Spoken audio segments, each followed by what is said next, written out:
What makes it beautiful? Like, is it the specific note that they're hitting? Is it the smoothness of the note? Is it It's their a combination movement? of all. It's everything. Yeah, it's all the minute little tiny details. It's just the purity of the sound, intonation. Also, the bowing has to be, matching the song as well. The vibrato also has to be. If it's too fast, then it sounds like a bee is flying. Yeah. If it's too slow, it just sounds wonky. So it's just like a combination of 50 things.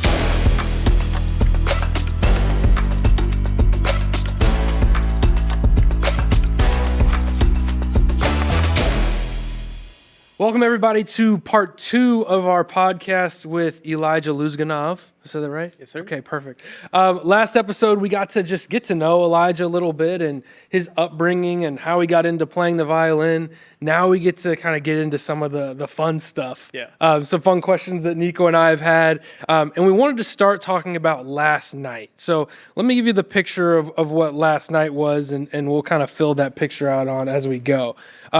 But there was a performance. It was called A Glimpse of Heaven, and it was done by Turning Point, hosted by Dr. David Jeremiah. And all of these just world-class musicians were brought to LA to the Disney Concert Hall. Yes. From my understanding, it's like perfectly built with perfect acoustics, stuff I don't know how to appreciate. Can you shed a little bit of light on that? Well, it Elijah? has some of the most unique architecture to it, too. Yeah, Just it looks looking at wild from the outside, and then you get on the inside, and you're like, where am I? Exactly. No, if you Google it up, it's like in the top 5 most beautiful architecturally built concert halls, as well as they had some crazy acousticians working on it and making it basically every single seat has perfect sound. So it's balanced perfectly. So if you sit in the very back, you will still have the same sound quality as the person sitting up in the front. So yeah. I was today years old when I learned acoustician was a word. Same. Yeah, I was like, I've never heard that. That's I heard it for the first time yesterday. So. Okay, there we go.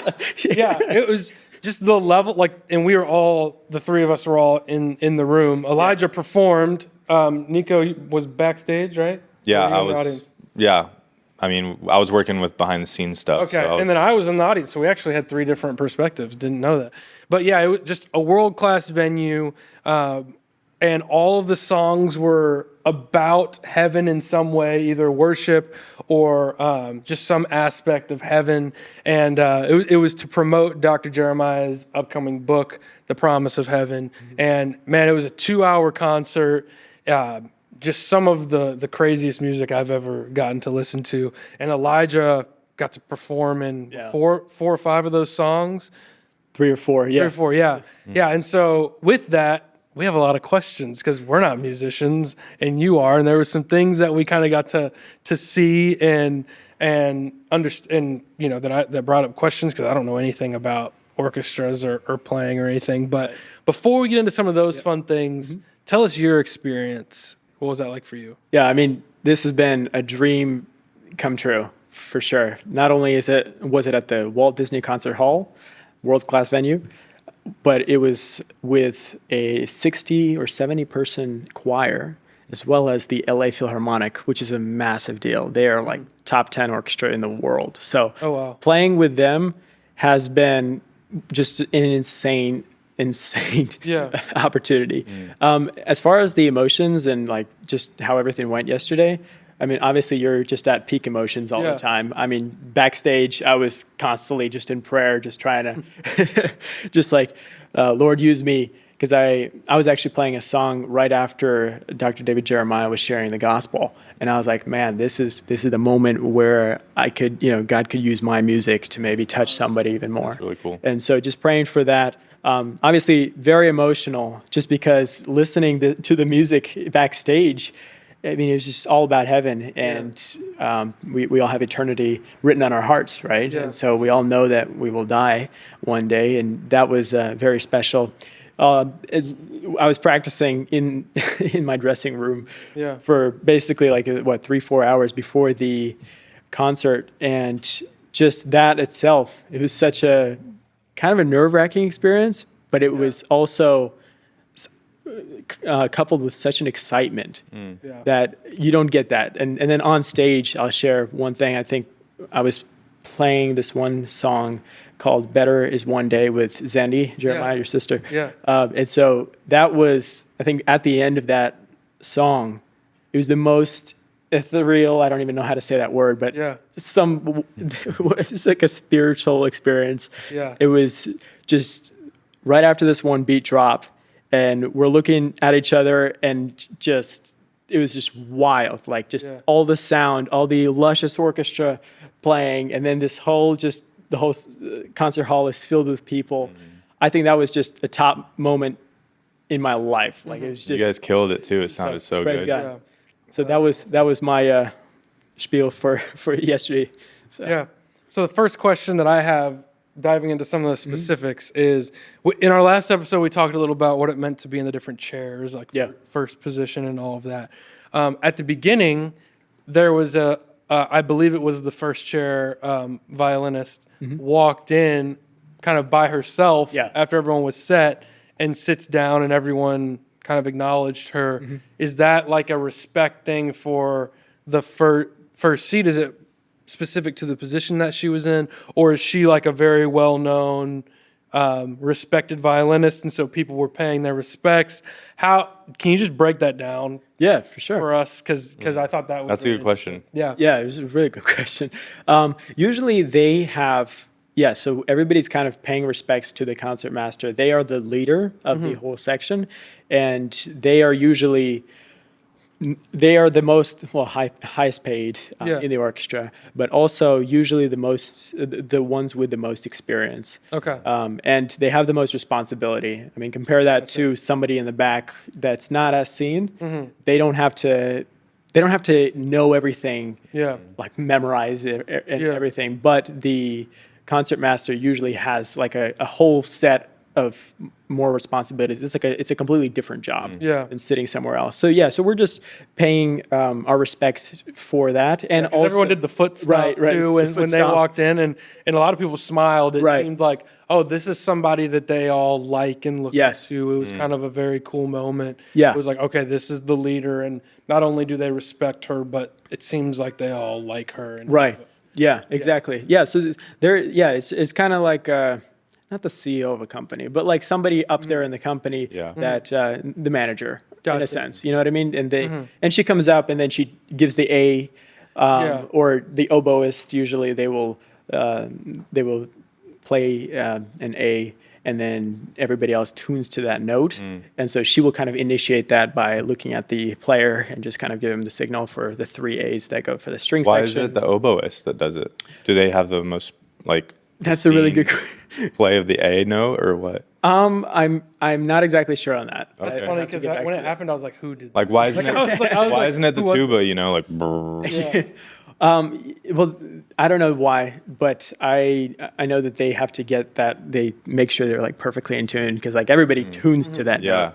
So And is the violin like a superior instrument? Like, why is it only that section that has a concert master and not some of the other sections and other instruments? It's a very good question. Why was she the only one that walked out and not like the oboist? You know? Well, so I mean, you could say that it's not a superior instrument. You can say it, but okay. That's actually like most people think it is. Yeah. Kind of that when you look at an orchestra, but there's actually like a hierarchy in every section for every instrument, and so I wouldn't say that I'm an expert on the orchestral format in a sense because I've only played in a youth orchestra and played with a professional orchestra, but I haven't had a career in an orchestra in a sense. But from what I understand, there'll be like so in the cello section they will have their own concert master in a sense who is leading their cello section. And then so principal violist, there's like a whole rank of musicians who are all leading their own section, just leaders in each section of the orchestra. You said the Philharmonic. Yeah. And you mentioned in our last episode another Phil. You mentioned Phil in Sarasota. Phil. No, So what does that mean? I don't even know what that means. What is the because I saw last night a bunch of stuff said Phil LA, PHIL space LA. What does that mean? I know it's like really probably basic for you, but that's It's actually, I've never looked up the definition of it, which is actually surprising. But I'd say, I mean, it's just like the orchestra. So Okay. there's, you can call it like a symphony, Philharmonic. Usually we would call it like the upper echelon in a sense. I'm not like Philharmonic expert means it's level in this. probably a pretty respected And orchestra. Usually like every state, every region, bigger region usually has their own orchestra, and they'll call it probably, the Philharmonic. The youth symphony is probably, how you call smaller, more, youthful orchestra type of thing. And then the other thing I noticed is obviously it was a very prestigious choir. There's a lot of big names in the choir. The orchestra is a very professional, well-known orchestra.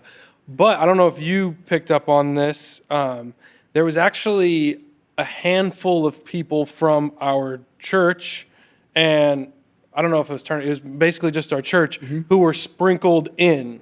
I heard about that. Yeah, so there were some of them I noticed in the choir, Yep. and I think it was the seat behind, not next to the Concertmaster. Exactly. Yeah, she's actually one of my good friends' wives, is from our church. So how does that work, putting in some people who are not part of the orchestra, who's been together for however long, very professional? What is that like, kind of putting other people in, and even for yourself, playing alongside of a group that's already so established?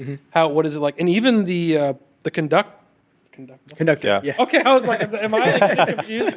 I just like a train. No. The conductor Same one. was even from Shadow Mountain, Right. And he's leading the Philharmonic Los Angeles, which is wild. Right. So what's that like? Yes, great question. So usually a good orchestra, they can probably play even if the conductor, no shame on the conductor, but even if the conductor doesn't show up or he's standing over there. So they're usually really, really in tune. They have a saying, like they have big ears, like big elephant ears. They're always listening to the surrounding, how the tempo changes and all that stuff.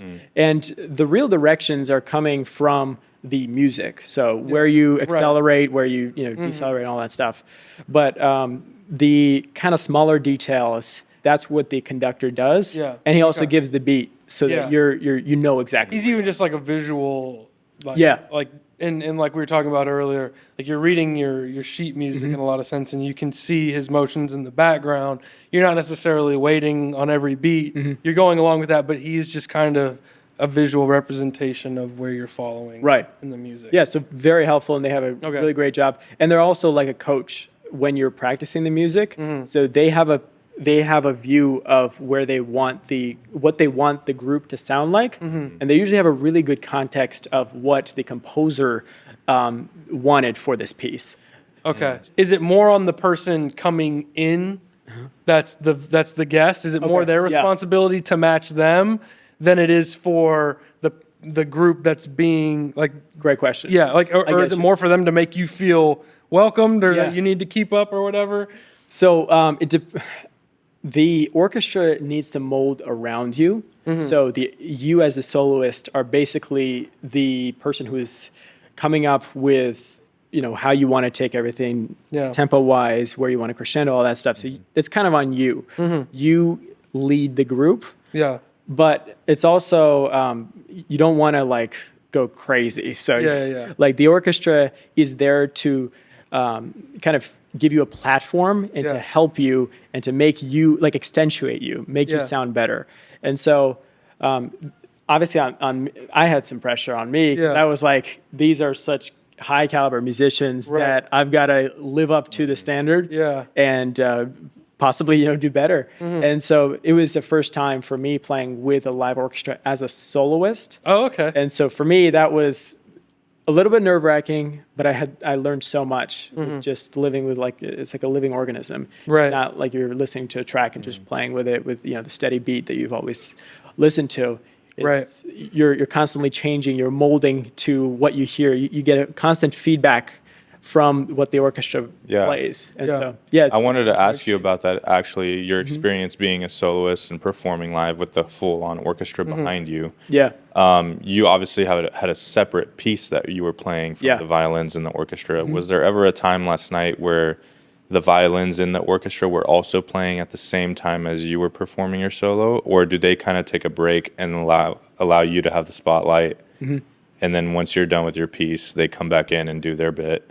Or was there overlap? That's a good question. So usually, to have that good balance, so they will either play something lower. So if I'm playing something higher, they won't play in the same stratosphere as I am. They'll play something lower so that I kind of stand out. But I'm also mic'd up. They were not mic'd up, like physically. Yeah. So I was still going to be Amplified a little more. Yeah. But Interesting. yeah, so usually that dynamic, but they usually do play while I'm playing, only if there's like a separate break where Gotcha. only I'm playing. So One general question, something I noticed when I was filming behind the scenes, even primarily during rehearsal days, and not just the violinists, but many of the players in the orchestra write a lot of notes on their music sheets. Oh, I didn't that's notice big. that. So what are they During the exactly? performance or like not as during the performance. I noticed it mostly during the rehearsal day, Yeah. Maybe why I the day didn't notice. before. Obviously, it's some sort of direction that they're receiving from either the concertmaster or the conductor himself on how he expects the song to be played. Yeah. But tell us a little bit about what are some of the notes that these players typically write on their music sheets. For sure. So when you look at an amazing orchestra, their bowings, like when you look at it, it just looks like flush when they're playing because all of their bowings are all moving simultaneously, all together the same way. In a kind of mediocre orchestra, you might see that, something less professional, you might see that, the bowings are all like that. So one is moving up, the other one is moving down. But here they were doing those types of notes. So it's usually like, okay, here we're going to all start up bow and then go down bow. This is slurred, that type of Gotcha. thing. Just a visual. Visual is one thing.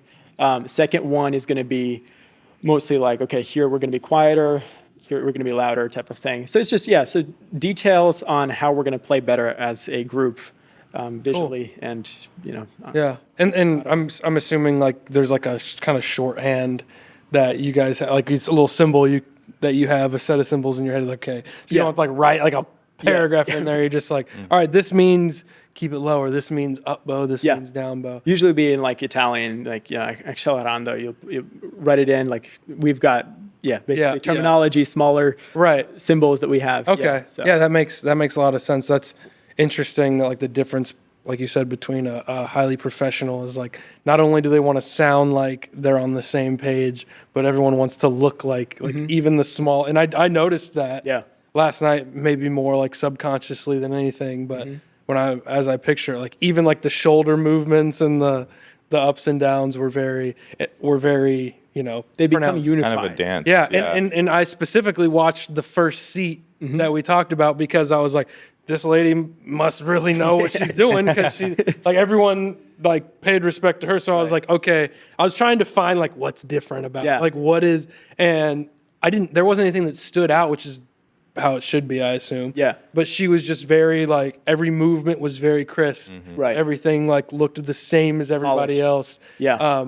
I mean, all the directions that everybody else received they got it from her. Yeah. So that's why it looked so flush. And one thing I appreciated about it too is like she looked very professional and very, very serious, but not like angry or that it was like this like elegant. It was elegant. It wasn't like this like overly serious, like aggressive look, like I'm the best and it was very like I'm professional and I'm doing it. She wasn't like she didn't have a big smile, but she just looked like I'm just doing my job. Yeah. It was relaxed, but so I don't know, just little things that as a spectator you kind of pick up on. Exactly. I mean, the big misconception, a lot of people might think, I don't know if everybody thinks this, but a lot of people would say that, musicians or violinists might look a little bit arrogant or feel arrogant when they're playing but what I would say is mostly it's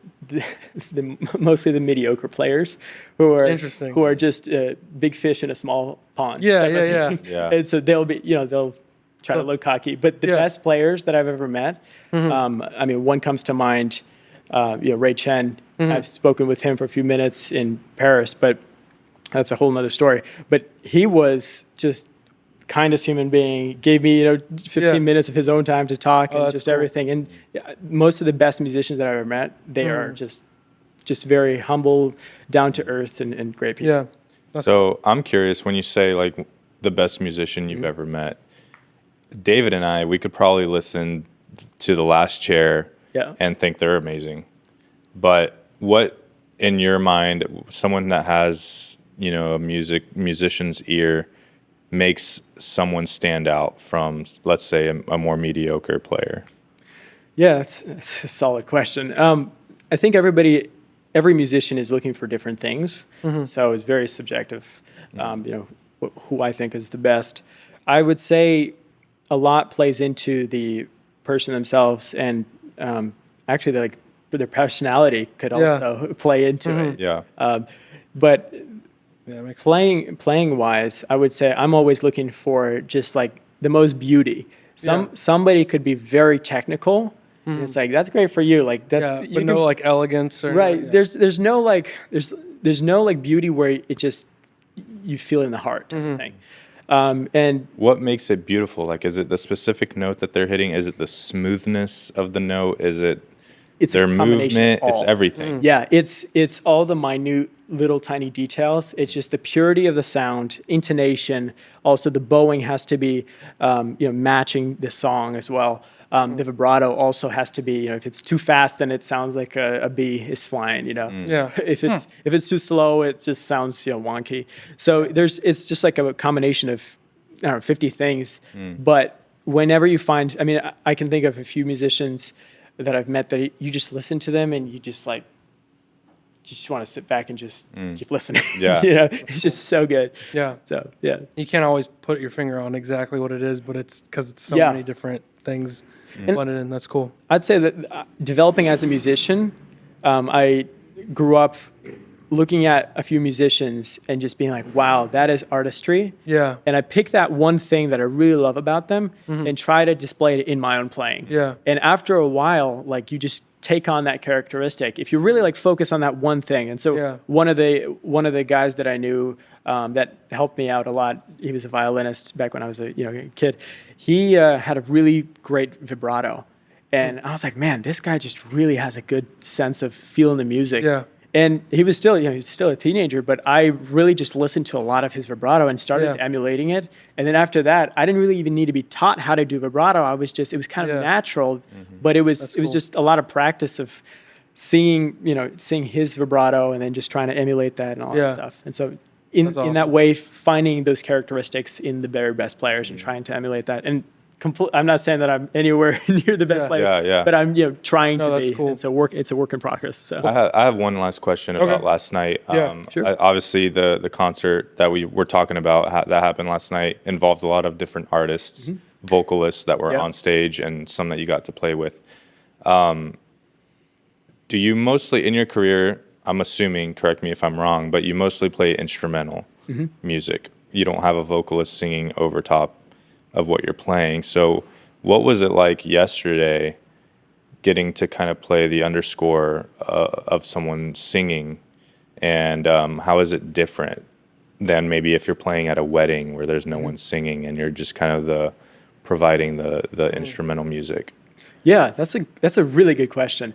So usually you don't want to overpower. You don't want there to be two leaders in the sense that I'm talking about, like the soloist and then another soloist, and they're both kind of trying to clash with each person trying to overtake their counterpart. Yeah. But when I'm playing with a soloist, I just have to be mindful of them and give them their space and understand that it's not about me. Yeah. and that's it's a great place to be as well, because you are not the start of the show, but there's probably moments in the song where you are, though, right? Exactly. Where you turn your light on a little brighter. Towards the end, towards the end with Zandy, we were performing that one song, and towards the end, I am given all these runs and these crazy acrobatic moves or whatever on the violin, and that's where you turn it up and you really lean in on playing out and everything. Yeah. But during the other moments, I'm just trying to make her sound as good as possible. So like embellish. Yeah, I'm just there to help her sound as beautiful as possible, and that's a great position to be. Yeah, in. that's I cool. love that. So Well, thanks for kind of shining some light for us who don't really understand it. Like, but we get to come in and enjoy it and see it, and then it's cool talking to, an expert and please, who I'm not. understands it. I'm still learning to us myself. You are. so- To us, you definitely are, because we we just learned what the foot clapping was. Yeah. But I mean, I didn't even get to hardly any of my questions. There's so many different things Yeah. that I want to So many ask. But questions. we'll go into some more of those in our next episode. That's all the time we have for part 2 of our conversation with Elijah, and we'll pick up in the next one. So make sure you like, comment, subscribe. What's something that you learned about music or about an orchestra from this episode that you didn't know? We'd love to hear about that, because we learned a lot as well. But thank you guys so much for listening, and we'll see you in the next one.